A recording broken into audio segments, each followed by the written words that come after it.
Good morning. Welcome to the day two of Trendo 2020. This is Hall B, and we have an exciting session from morning 9 to night 9. In the morning session, we are starting with glucometrics. This session is going to be chaired by Dr. Manikandan and Dr. Kumaraved. Uh, can I have the slides, please? Dr. Kumaravel is a diabetologist from Puducherry. He is the founder and chairperson of Puducherry Diabetic Foundation. He is a recipient of prestigious awards like the Viswajyoti Award, Seva Ratna Award, and he has been participating in multiple social activities. He's organized more than 150 diabetes awareness and screening camps. Dr. Manikandan, he is a consultant endocrinologist in our Apollo Hospitals, Madurai, and he is an executive committee chairman of member of ESTN. I request the chairman to please introduce the speakers.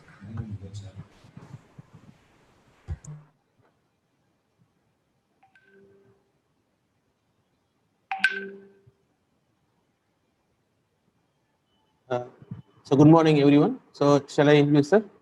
Yes, please. So good morning, everyone, and welcome to the day two of Trento 2020. So starting with the session, today's speaker is Dr. Sachin Raghavan.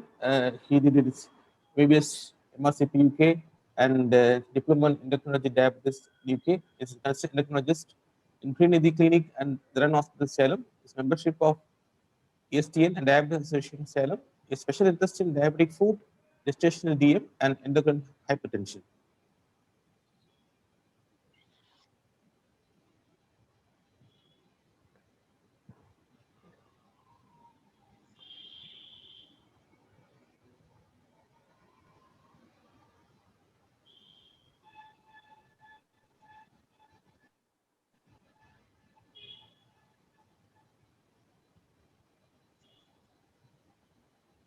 Can I start, sir? So the topic is experiences time in range. Time in range. So handing over the session. To. Am I audible, sir? And am I on the screen visible? Yeah. Sachin, we can't see you. We can't see you. We can see a screen. We can see a screen. Yeah. Shall I start, sir? Yes, please. Yes, please. Okay, thank you very much. Good morning and a very warm welcome to all the delegates. Thank you very much for deciding to spend your time with us. I really thank ESTN and Trendo team for this excellent opportunity and the continuance of this excellent Trendo 2020 amidst the change in the situation as a whole. And my topic assigned is HbA1c versus time in range. I'm just going to approach in a way where we're just going to be a continuous commentary rather than just putting direct comparison charts. So the question is, though, now we are hearing more and more of time in range and whether it is a time for change of gods. This slide I put particularly because this may have relevance to this topic. The journey is as important as the destination. So starting with HbA1c, this is a time-tested metric. Very few gold standards we have in medicine, and the HbA1c has been one of them. It is a biomarker which reflects the average plasma glucose over the past 8 to 12 weeks. Now, if you look at it in detail, it is an easy to test option, relatively inexpensive, and it predicts diabetes related microvascular complications very well. And almost all the major trials on diabetes, HbA1c has been one of the major criterion. And it is the only prospectively evaluated tool for assessing the risk for diabetes complications. Moreover, it is easier for most of the patients to understand in simple numbers and to engage with us. So HbA1c has a lot of good things about it. It is one of the landmark, and now obviously with science improving, we need to look beyond that. So what can be the limitations? Sometimes the HbA1c we know can be unreliable in conditions like anemia, if the patient has hemoglobinopathy, in pregnancy, and in iron deficient situations. Also, it doesn't help much in titrating treatment if the levels are very high. And that what I mean is, if somebody has an HbA1c of 10 or if somebody has an HbA1c of 12, it doesn't help much in deciding the treatment levels. But what's more important, I just thought about this joke about the statistician I used to like if a statistician can have his head in an oven and his feet in ice, he say that on an average he feels fine, but that's probably not the reality.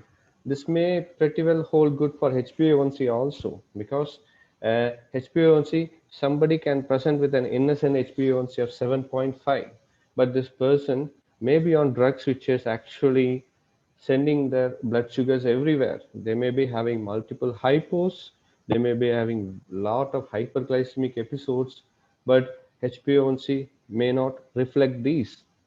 It can't help us with information on acute glycemic excursions, and hence a bit difficult with predicting the acute complications of hypo and hyperglycemia. Also, it doesn't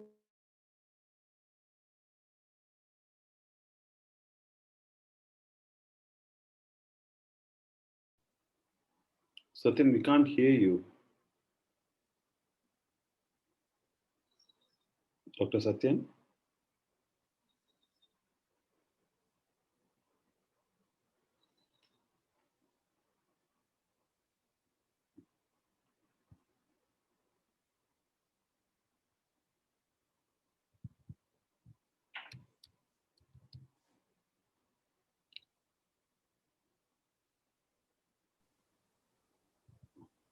He seems to have lost. So I think yeah, connection network problem. Just I'll give him a call, sir. Just 1 second. Yeah, please. Yeah, please.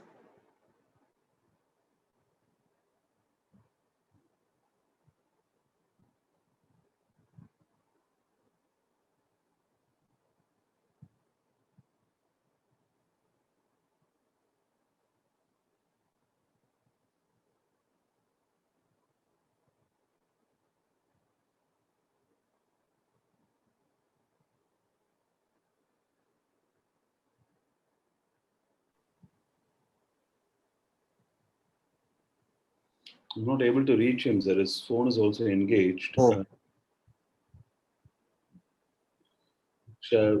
Varun, can we have your presentation? Yes, sir, no problem. Yeah, I can start mine. Dr. Satyan to join us when he is able to join us. Should I proceed with mine, sir? You just put your... No, thing is,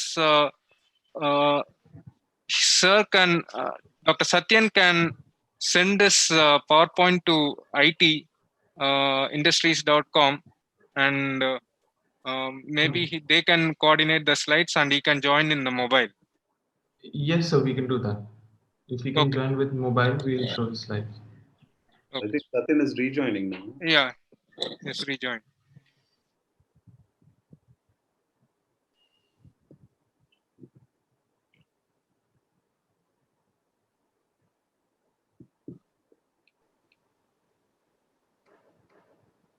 Is it visible, sir, on my screen? One.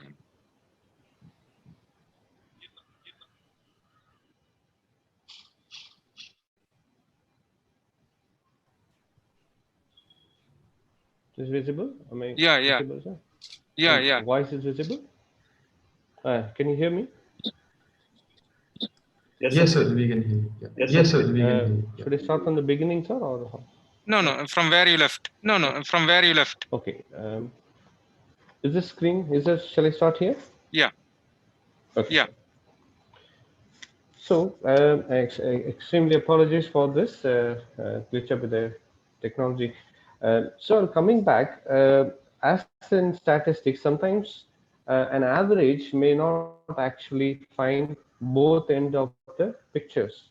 And sometimes what happens is HbA1c may not necessarily show these issues, like if the same patient has very low blood sugars or very high blood sugars. So in areas of acute glycemic excursions, it may not be helpful. And also, it may not give a picture of the impact of the therapy on a daily quality of life, and also the impact on stress and worries caused by diabetes. What about the self-monitored blood glucose? Again, they may not be an answer on its own in all circumstances, but definitely they are also a very, very useful tool. Sometimes their evidence in some situations are very limited on their efficacy and their impact on outcomes. In general, you need many readings to get a better picture. The more the readings, the better picture, but still that may not be enough, because we assess a patient's glycemic control by doing self-monitored blood glucose at different times, and unless you get more readings, you may miss the bigger picture. There are times where you may be misled with some readings, whereas the other times the blood sugars be doing things we don't know. So that's where this concept of time in range comes. Obviously, it has been there for a while, but now it is taking better shape with emerging more and more evidences. So what is time in range? It is a percentage of time that a person spends with the blood glucose levels in a pre-specified target range, which currently is sort of most of the places use between 70 to 180 milligram per deciliter. And there is an approximate correlation of this to HbA1c, with approximately every 10% increase in time in range, it correlates with up to 0.5 to 0.8% in A1C reduction. And what it means is, the longer we maintain the blood sugars within the specified time range, the more likely the HbA1c can improve. As I mentioned initially, it is the journey as important as the destination. If we take the two hypothetical individuals who start a journey at one place and end up at the final place, if you look at them, though they have both have reached the destination, they may not have gone through the same path. One might have had a very smooth journey, whereas the other could have had a very corrugated journey, and that can make a difference. So it is not just whether we reach a destination, it's also about how smooth the journey was. And does it matter? Yes, because this has been tested, and this in this particular paper, this time in range as an outcome measure was validated based on the DCCT trials, where one of the criteria, one of the information they were able to obtain was that 7-point blood sugar testing, and this was collected during one day in every 3 months. And what they did was they tried to associate this with endpoints like retinopathy and microalbuminuria. So what they did was they monitored the progression of retinopathy every 6 months and urine microalbumin every 12 months. And what they worked out was, with for each 10 percentage point in lowering in time in range, that means if the more they fall out of the time in range, there is an increased hazard of developing to retinopathy by 64% and microalbuminuria by 40%. So this actually was one of the major studies which showed that time in range is a modality which can help us find out the outcomes and manage treatment accordingly.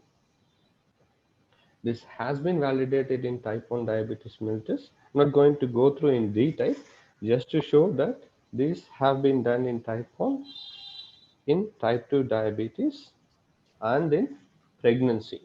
So in all circumstances, time in range has been incorporated, tested, and shown to be effective. Obviously, the current mode predominantly used is a continuous glucose monitoring, which our colleagues will cover nicely in the subsequent topics. Now, does it translate to practice? Yes, this does translate to practice. It's been a long-standing concept, but in the last decade, it is taking shape. It has gradually developed from 2012 recommendations down the line in 2017, and then in 2019 we had clear clinical targets for CGM data interpretation, and we have had recommendations for each circumstances like type 1, type 2, pregnancy and gestational diabetes. So is everything rosy with time in range? Not yet. Obviously, there are quite few things to go. Compared to HbA1c, which is a veteran, time in range is young. It needs to evolve. The cost is a major factor. More important is the counseling, because we need patient to understand the process, without which this is not going to be easy. We need the expertise and the logistics to incorporate time in range as one of the routinely practiced modality in our setup. As I said, most importantly, getting patients on our side to understand the concept of time in range is very important.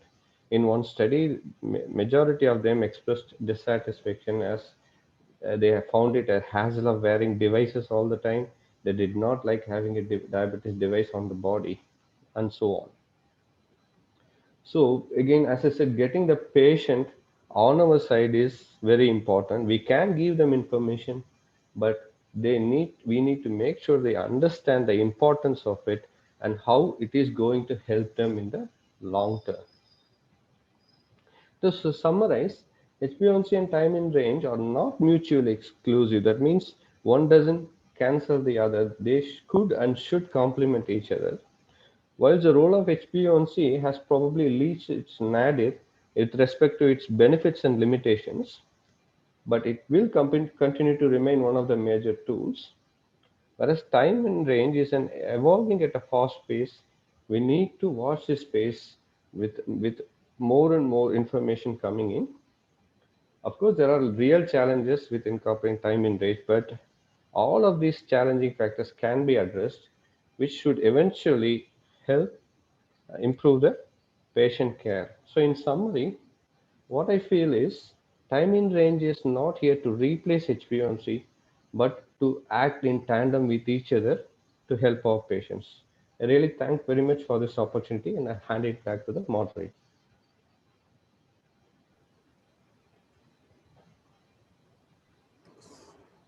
Thank you, sir. So this is a wonderful presentation on better understanding of HbA1c with time in range, and of course you have to accept the limitations of HbA1c. So when the pitfalls are being balanced by time in range. Thank you, sir. Thank you for the presentation. So moving on to the next topic, speaker is Dr. M.R. Varun Kumar. Is MD Medicine and Endocrinology, associated in RCP UK Endocrinology. Is consultant endocrinologist. Is affiliated with Raman Medical College Hospital Madurai and RAO Children Hospital Madurai, and founder Ramnath Hormone Center Ramanathapuram. Is Best Paper Award in Capricorn 2014 in Ludhiana and Best Poster Award in Capricorn 2014 Public. He has 6 publications in national journals.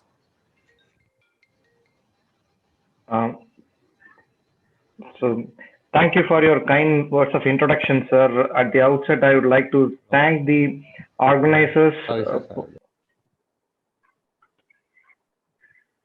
Shall I proceed, sir? Yeah. So top. Yeah.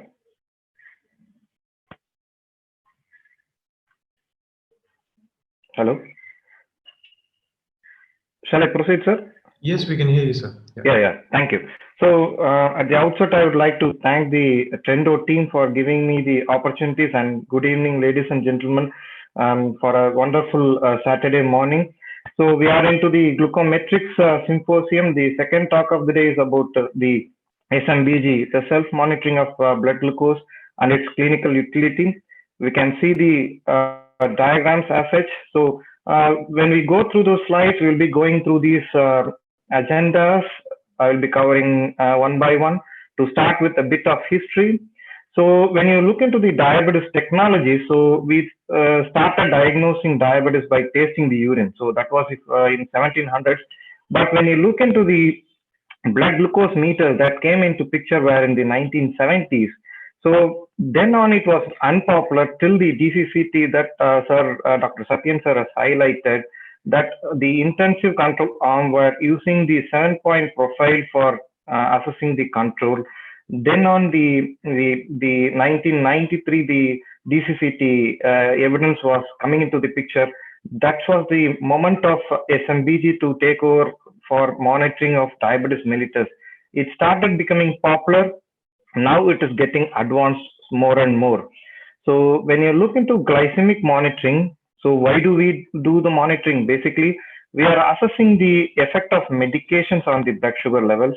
We are trying to see whether the sugars at some point of time is high or low. We are trying to track the progress, how the diet or exercise is affecting the blood glucose values, and understanding some other factors like acute illness. The patient can be avoiding the medicine or stopping the medicine or trying to increase the medicine. This is a very common scenario. The patient says, I check the sugars and I try to increase the insulin by 4 units, 5 units, so on and so forth. So we are trying to assess the overall pattern of blood glucose that is occurring in an individual. So what are the tools we have? So it starts with a laboratory assay, blood glucose. We can test the urine glucose, HbA1c, fructosamine, glycated albumin. The glucose meter, it's anywhere blood glucose assay, and the latest novel technology is the continuous glucose monitors or the flash glucose monitors. So many available tools. Still, the diabetes is being poorly managed. That is the scenario we are set in. So coming to the SMBG, that means a self-monitoring of blood glucose per se. When you look into the SMBG, the glucose, as I've already shown you, the 1977 was the first meter that has come to us. We may not be aware of it, but when I searched it, I was amazed to see this device. This is called the AMAZE reflectance meter that is discovered in 1977. So it uses a simple paper strip with a chemical that is called as dextrostrix. That is the first blood glucose strip that was discovered. So when the needle is within the glucose meter, and when the strip is placed, it's a paper strip, so it changes the color into blue. Depending upon the reflectance from the blue color, the readings were given during those days. So that was the initial phase we were in. Now we can understand how many meters and how many reagents or methodologies we have for ascertaining. So to summarize, what is the self-monitoring of blood glucose? It is nothing but it is testing or recording blood glucose level by the patient or caretaker anywhere in the patient's premise at different times of a day, so that it becomes a complete picture of the overall patient profile. So coming to some of the epidemiological part, it is very sad to see the data. India getting into the developing status or developed status, still we are not developed with the use of the technologies as such. This study in 2014 that highlighted that people in India were using around 28% compared to people in Canada. Even in 2013, they were using around 87% of the SMBGs. Now, the recent data from our own studies, they have shown that 1 in 5 test with SMBG in a diabetic setup, out of which only 1 in 50 do it properly. So the correct methodology is not even being done by most of the people. So that is very sad to know about it. So how far we are there and why we are not achieving the basic modalities.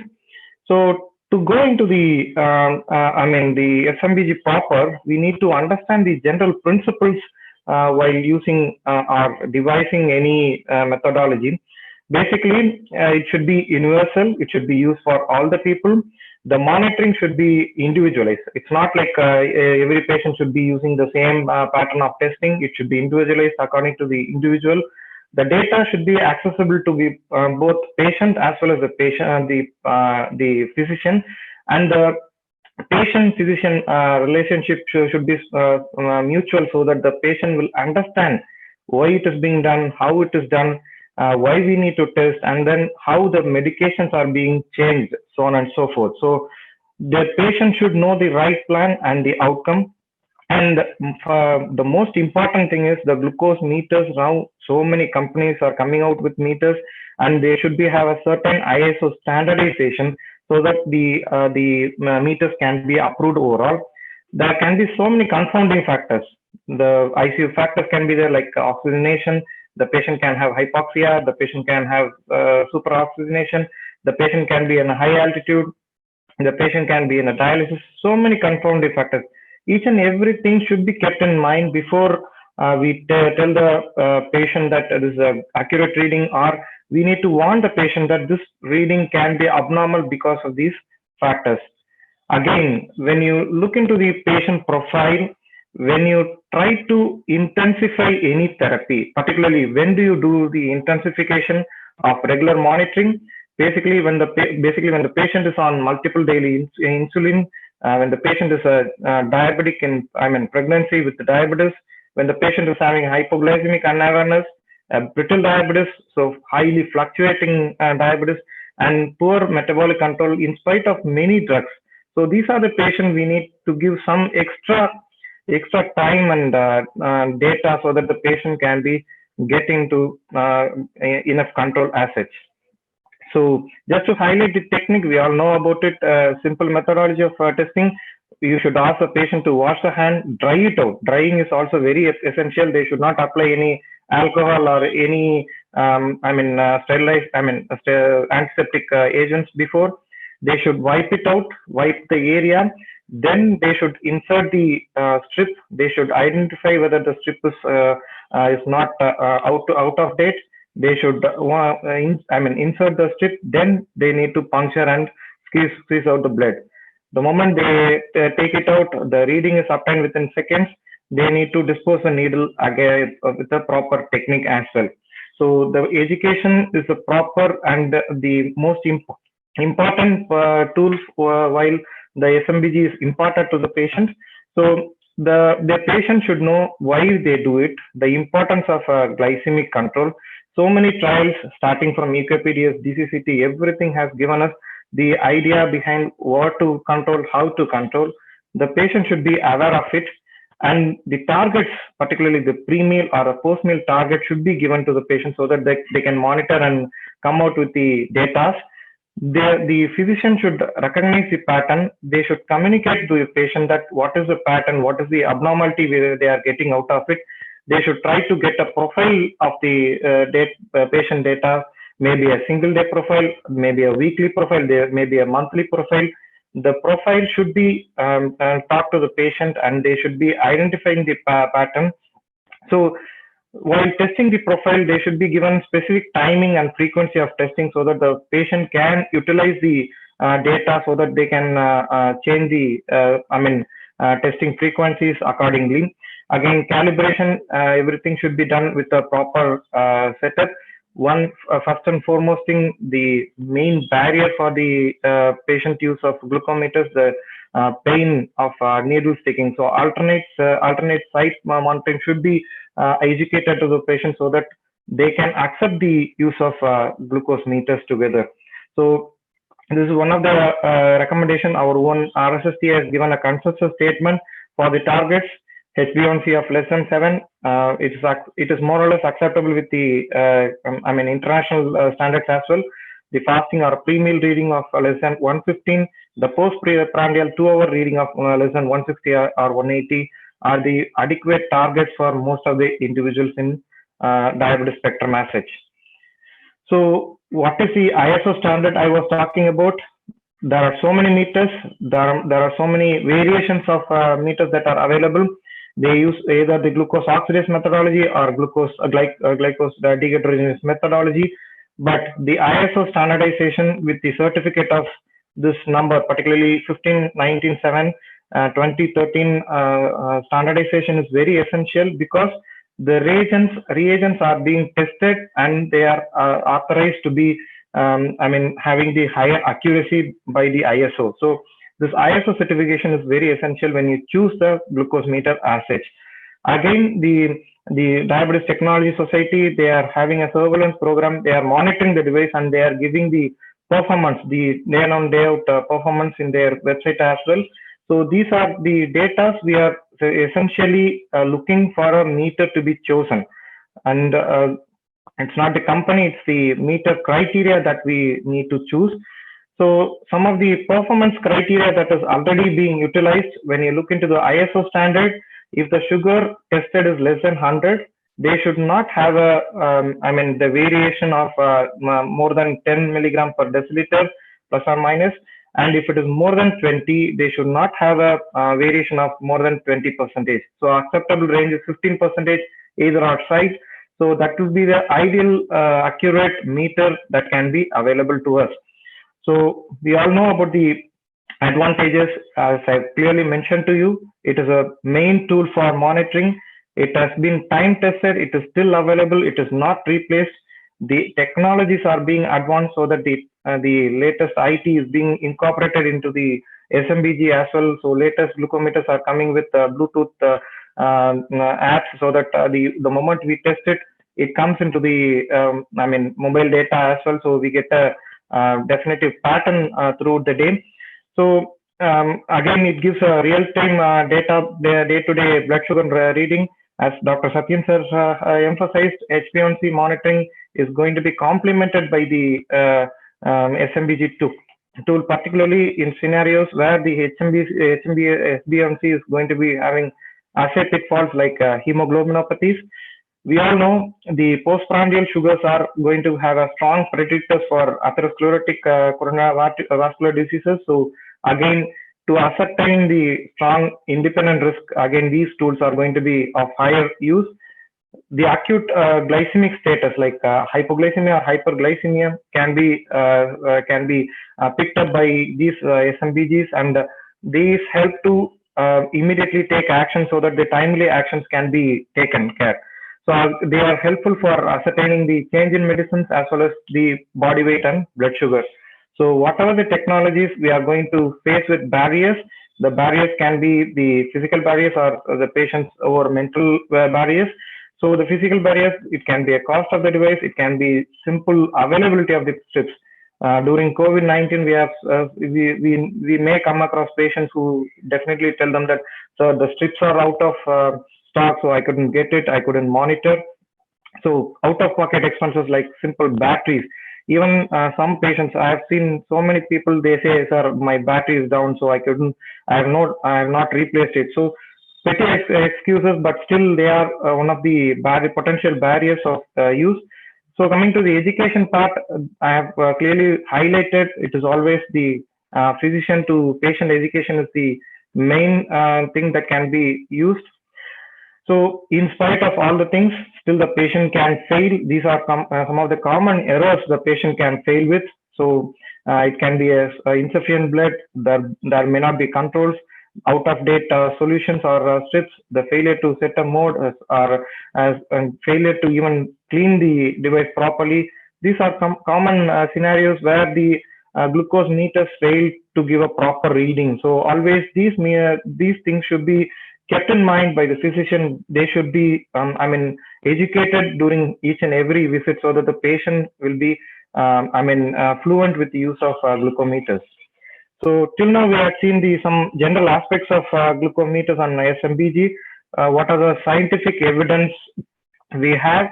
Don't go or don't get panicked by seeing the image. It's just a snapshot. Basically, there are ample of studies for both type 1 and type 2 starting from 6 months to 6 years.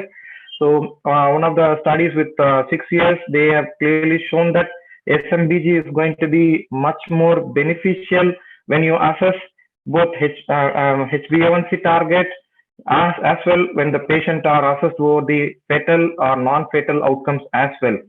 To highlight it, some of the studies done in 2012, they clearly showed that they were, when the patient is a non-insulin treated patient, they were a bit inconclusive in their systematic review, but still when the cohort population was studied, when the patients were studied overall, they had a better reduction in the morbidity as well, better reduction in the all-cause mortality. Even subgroup analysis of non-insulin patients were having the same results.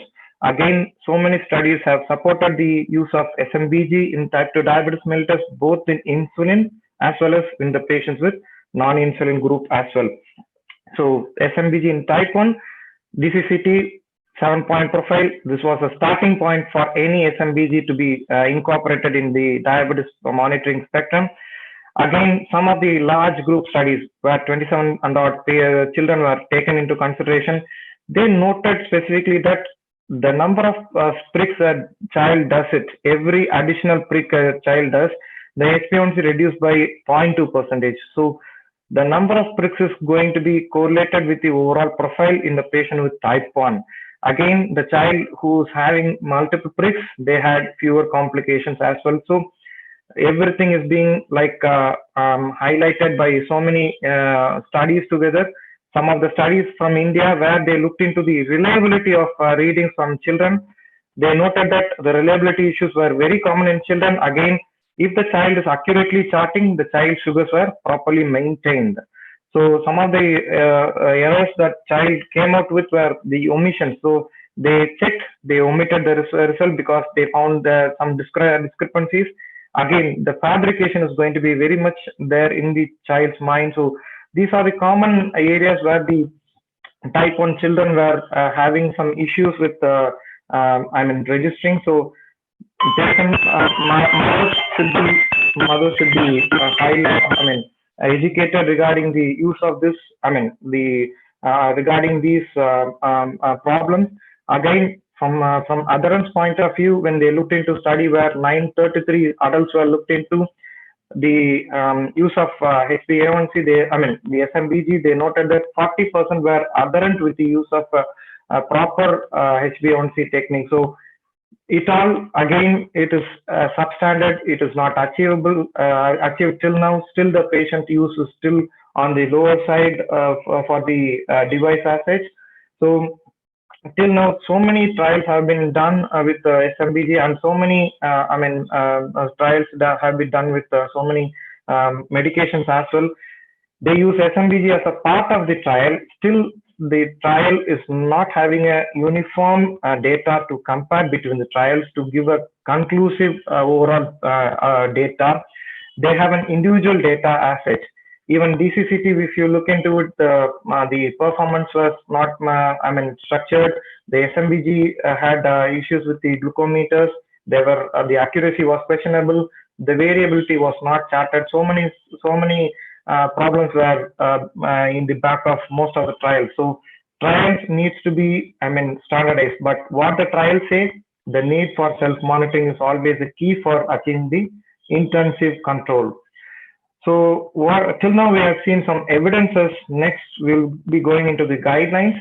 The American Diabetes Association, they divide the people into two groups. The patient is using an intensive insulin therapy, or if the patient is using a low intensive therapy like a basal only insulin, or the patient is on an oral agent. If they are on intensive, 6 to 10 pricks per day, it is ideal. When to do it? At least prior to a meal and a snack, postprandially occasionally at the bedtime, prior to exercise, prior to critical tasks such as driving. This too is not being done by most of us. It is always recommended to look into what is the change that is occurring. When you suspect a blood glucose or low blood glucose, again, when you treat the low blood glucose till the patient is achieving the normoglycemia, these are the scenarios where we need to check for a patient who is on an intensive therapy. If the patient is on a basal or an oral, if the patient is on a basal, you check the fasting sugar, titrate the dose of the basal insulin accordingly. If it is on a less intensive therapy or on a oral anti-diabetic agents, you just do a frequent monitoring, either a daily basis or a pad testing, or do a weekly testing. Still, the meta-analysis, they have clearly shown that if you use SMBG in patients on oral agents, the reduction of 0.25 to 3%, 0.3% is achieved by 6 months. So still, it is going to be of very much use in patients with on a low intensive scale.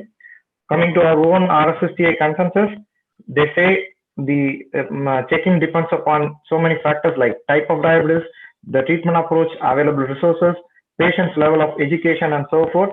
Similarly, intensive, you check 8 to 10 times a day. If it is on a diet or oral medication, 6 to 8 pricks a week are the apt recommendations by the RSSTI. IDF, again, similar point, they emphasize the 7-point profile for 3 consecutive days in a week so that the patient on low intensive regime can have an overall picture in a weekly basis. Again, there are some, if the patient, if the physician tries to plan for a specific pattern like meal-based testing can be done, particularly if the patient is taking biryani, a pre and a post meal checkup will be ideal. If you are assessing the fasting hyperglycemia, a bedtime sugar and a fasting sugar will be ideal. If you are assessing an asymptomatic hypoglycemia, a pre-lunch or a pre-supper will give us an idea regarding what is the change that is going to be happening after that. So this highlights that the testing can be individualized as an overall phenomenon, so that the profiling can be done individually. Dr. In Varma, India, yes. Sorry, sir. Can you wrap it up, please? It's beyond your time.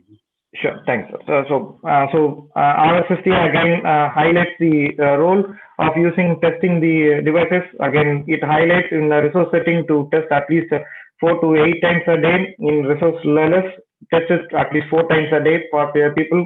In a pre-diabetes people, checking postprandial is going to be highly essential, because a postprandial is going to be linked with coronary vascular disease. It might be the future for target in a pregnant woman. Checking at least 4 times a day by IDS.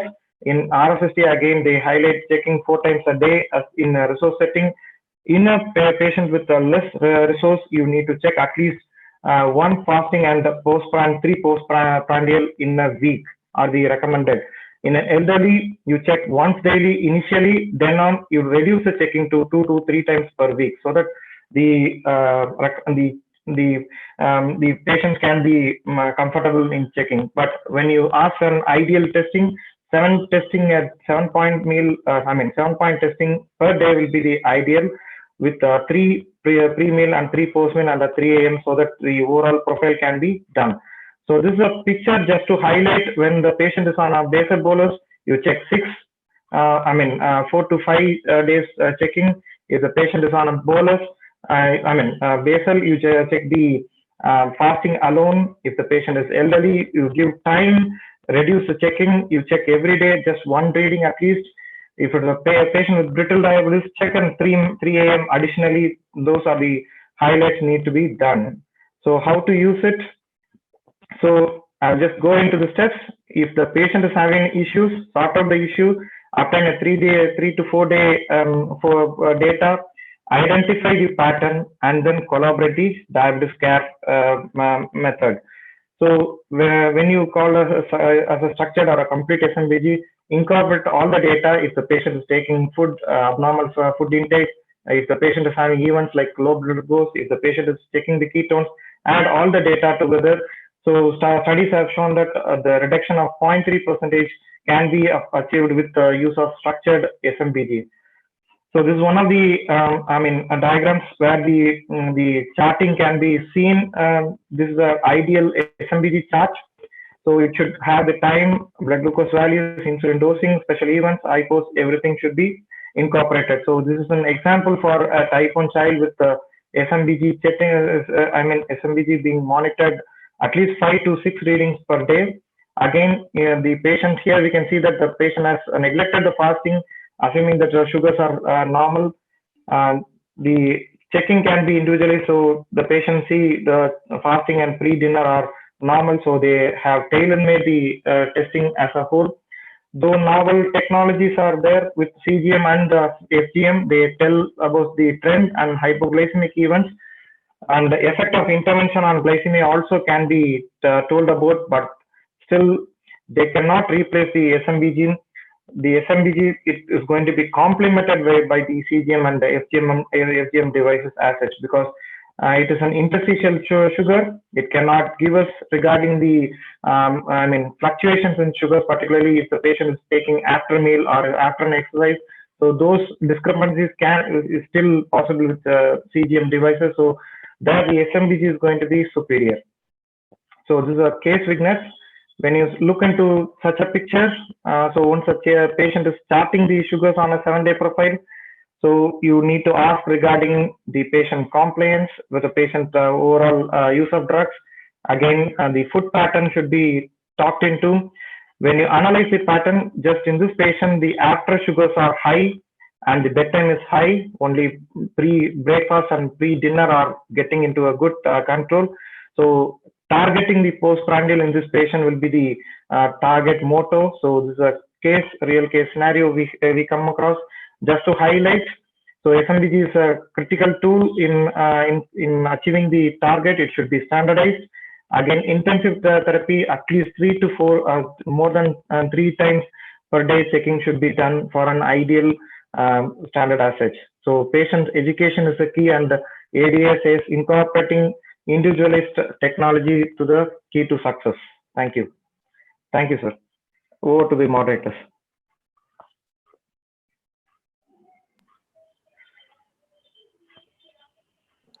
Thanks, Dr. Varun.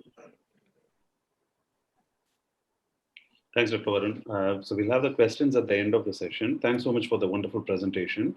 So our next talk will be given by Dr. Felix Jebasing. He is a DM endocrinologist and DMB endocrinologist from Christian Medical College, Vellore.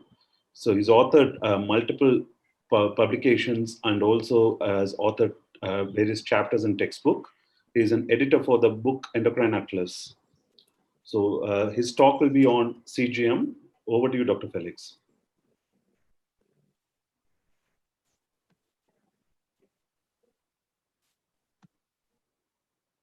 Is my slides visible? Yes, Dr. Thank you, Dr. Manikandan, for the introduction, and good morning, everyone. And in the outset, I thank Trendo 2020 and the organizing team and Tamil Nadu Endocrine Society for giving me this opportunity to present on this August day. And next quarter of an hour, I just want to discuss about the topic of an CGM, which is an upcoming gadget in current developing as well as the developed countries. And so why we are looking at CGM, because CGM is continuous glucose monitoring. So we all know that we are moving from different glycemic controls to a glycemic variability. We all know that this is the old phenomenon that legacy effect has its own effect on the glycemic complications long term, and also both microvascular as well as macrovascular. And there is a wide fluctuation because we all have 3 meals and 3 snacks, or sometimes 4 snacks in our daily pattern, and that has an impact over the glycemic control all through the day, and which we need to take into account when a patient comes to us. So this is a 69-year-old gentleman who came to us for diabetes, and his HbA1c was 8% when he came, and his fasting was around 104, and postprandial was 148, or around 220. And meantime, he gave history of headache in the morning, and also he was having some nightmares in the night. So this does not explain his symptoms at that time. So the SMBG showed erratic glucose postprandially during lunchtime as well as in the dinner time, but it did not show any hypoglycemia values during that time. So, but we all know that the early morning headache or a nightmares in the bad nightmares in the night could be an hypoglycemic event, which could maybe the precipitating cause for his headache. So when we did flash glucose monitoring, we actually found that his actual glycemic level was as low as 60s in the middle of the night and the late early morning around 3 to 4 a.m. and subsequently in the morning it was normal. So this is the classic Somiogi effect, and you can see the time below range was around up to 15%. I'll be coming to all this phenomenon in the next few slides. So you can see that there is a red shade which shows a hypoglycemic levels of glucose almost in the midnight to early morning. So, there are a lot of measurements in glycemic variability, and my previous speakers has excellently talked about the various ways to see the glycemic level over the last 3 months, continuous glucose readings with the SMBG with 7 point or even 8 points, levels, and that shows a lot of inputs about the last 3 months or even now till the last visit of the sugar level if they have doing a proper SMBG. But if we look at continuous glucose monitoring, what are the places where we can actually use? Definitely the patient with type 1 diabetes, because type 1 diabetes, we know that there can be a fluctuating glucose level. They may be having recurrent diabetic ketoacidosis for some unknown reasons, or maybe patient may be masking something, maybe a poor compliance. If the patient has a brittle diabetes in terms of because of the autonomic dysfunction they have, or patient for a better glycemic control, or especially in patients with pregnancy, I mean, women with pregnancy and those with type 1 diabetes, where you can see a fluctuating levels and have a good inputs if the patient has a clinical features suggestive of Somogyi or Down phenomenon. And in certain centers, there are evidence to suggest that they use for non-diabetic hypoglycemia. We do also use, though there are a lot of reservation in terms of the multiple lower glucose level being not been detected by interstitial glucose, though it is a problem that's still a valuable tool in the upcoming world. I mean, because you used to have a small gadget for our phones around 10 years back, and now we have smartphones, and we have a sophisticated gadgets with a price which is being affordable to any level of financial people. And so that could be so CGM is an upcoming device. And if you look at the nomenclature in 27, it is slightly different, but I would like to concentrate on the nomenclature in 2019. So predominantly most of the gadgets currently available in terms of CGM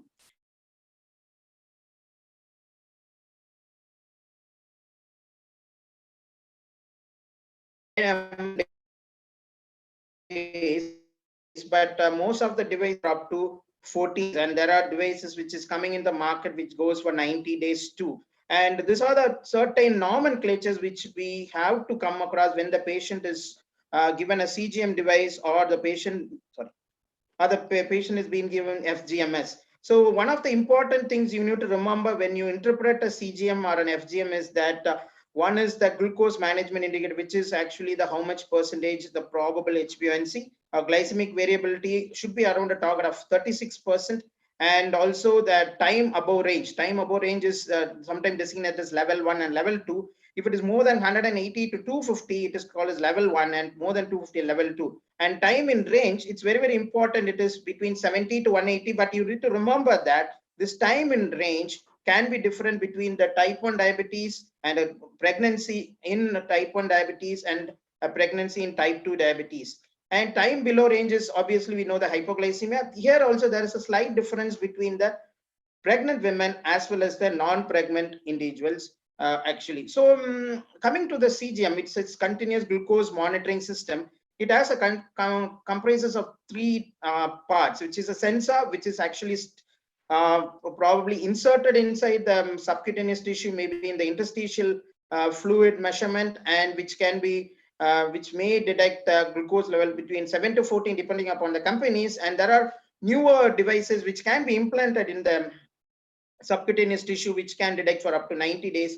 And the transmitter, which may be outside the skin, or in certain devices can be a Bluetooth device which is kept near that. And the receiver may be either a smartphone or sometimes a closed loop insulin pump. It can be an insulin pump too. So this is a broad classification of continuous glucose monitoring system, where real time, though it is not exactly real time, it still resembles a real time, because it's up to 5 minutes to detect in the sensor and probably in the receiver, in which could be a pump or a smartphone. And the second is called intermittently viewed CGM, which is commonly known as flash glucose monitoring system, or FGMS, which has been widely available in Indian subcontinent. So this is to just highlight, when you see a patient with an CGM report and FGMS, it's almost same. There is not much of a difference.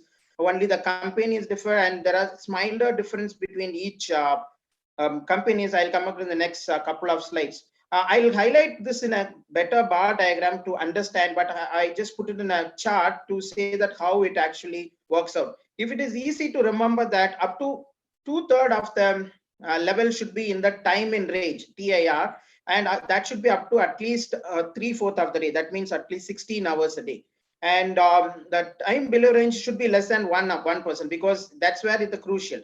Hypoglycemia should be avoided, and it has to be up to. This is all if you are going to keep the HbA1c around 6.5 to 7%. The older individual, if you want to keep the HbA1c around 7.5%, because you are predominantly avoiding a hypoglycemia, you need to obviously keep less than 1%, but having to remember that by doing that, you may be actually keeping the time in range little lower than the normal, lower than the individuals who you want to keep a very strict glycemic control between 6.5 to 7.5%.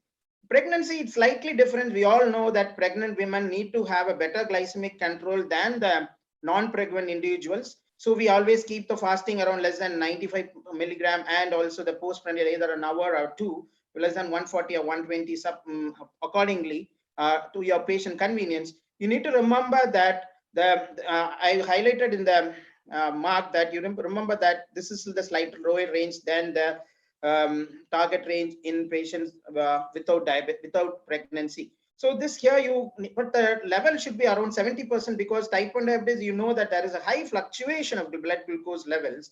And you can, in a practice, you can see there can be erratic blood glucose levels. So there are some centers which mention that if the patient has type 1 diabetes with pregnancy, better go for an insulin pump. But however, we as a developing country, and with the amount of financial implication as well as the amount of availability, we tend not to use insulin pump as like a Western country. But however, we may hope to get a lesser price insulin pump in the future. Maybe a Made in India group can do that, and subsequently we can do that use in our patients. And type 2 diabetes, obviously they don't have a much of a fluctuation. You have to keep up to 90%.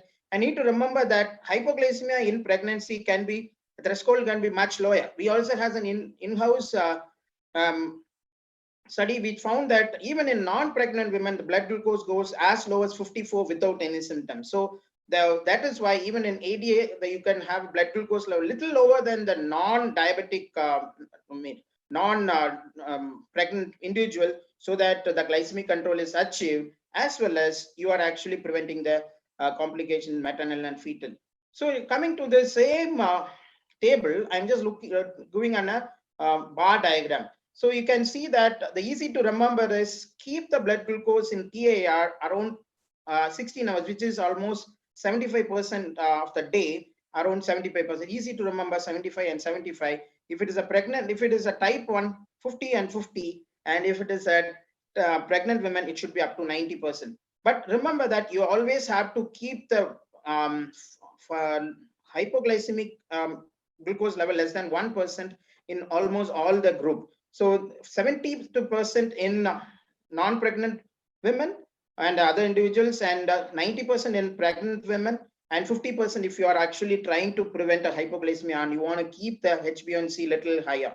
So coming on to the little pictorial representation of how it looks is actually almost all the sensors except the one sensor which has been implanted in the subcutaneous tissue. Almost all the sensor will have a little small needle which it's in the interstitial glucose, and there are a lot of discussion on whether the interstitial glucose is good or capillary glucose is good, how much is the correction. That is not a point here, but however, we need to remember that this is an interstitial glucose. It may be a little lower than your glucose level, what you measure in the glucometer, or it may be in the venous blood glucose. And this is a transmitter, and this is a transmitter, and this is a receiver if it is an insulin pump, or if it may be a CGM device. So these are the available CGM, and which is broadly classified, as I mentioned, real-time CGM and intermittently CGM, which is called as ICGM, IV CGM, and there are Dexcom, Medtronic, and Sensonic Evasense. This is actually the subcutaneously implanted device, but however, we all know that there is some widely used across this app, actually the Abbott group device, which is actually the Freestyle Libro, which has been coming up with the market, and the second generation also is coming up. So if you look at predominantly, the cost is a major factor in this. if we all this three, it goes up to 2 to 3 lakhs, especially in real time. If it is an intermittently viewed CGM, the cost goes around up to 6,000 for the reader and probably around 2,000 for the sensor and probably 4,000 for the new generation sensor. But one more thing about the Dr. Flex, sorry, can you wrap it up in 2 minutes, please? We are running yeah, sure.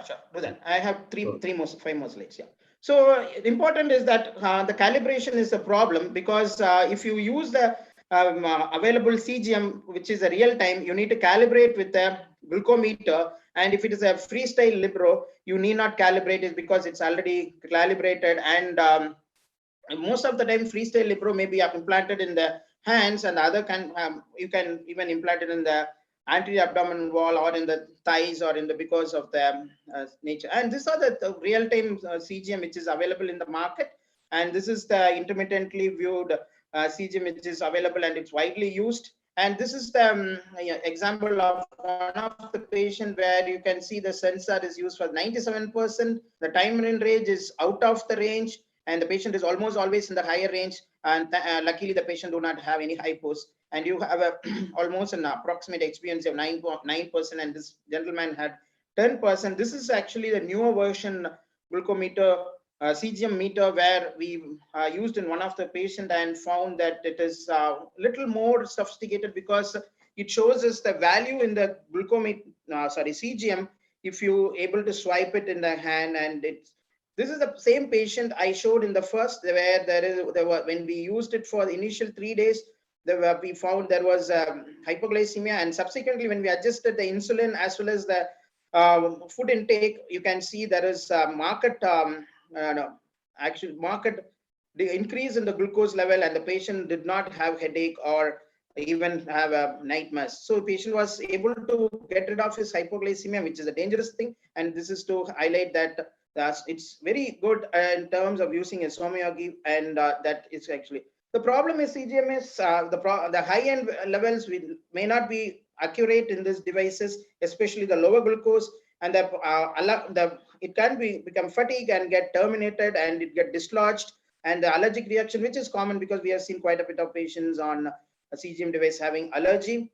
And if you compare to the real with a CG, intermittently viewed, the real is actually little more real than the intermittently viewed, and the calibration may not be required in intermittently viewed, but how a calibration is required for real time. That means the SMPG also has to be entered off and on, and the periodic calibration is very, very important in real time rather than intermittently. But intermittently has a problem in terms of lower glucose being missed out many of the times, and so CGM is upcoming tool, but it cannot replace HbA1c or a SMPG. Maybe in the next 10 to 15 years time, we may see more of the patient using CGM, because 10 years back, glucometer was still a hope for many of us, and now it has been easy accessible, and CGM is just an upcoming, but you need to remember more and more patients may be used once the cost is reached for most of patients. Thank you for listening, and over to you, Dr. Manikandan, for the subsequent proceeding.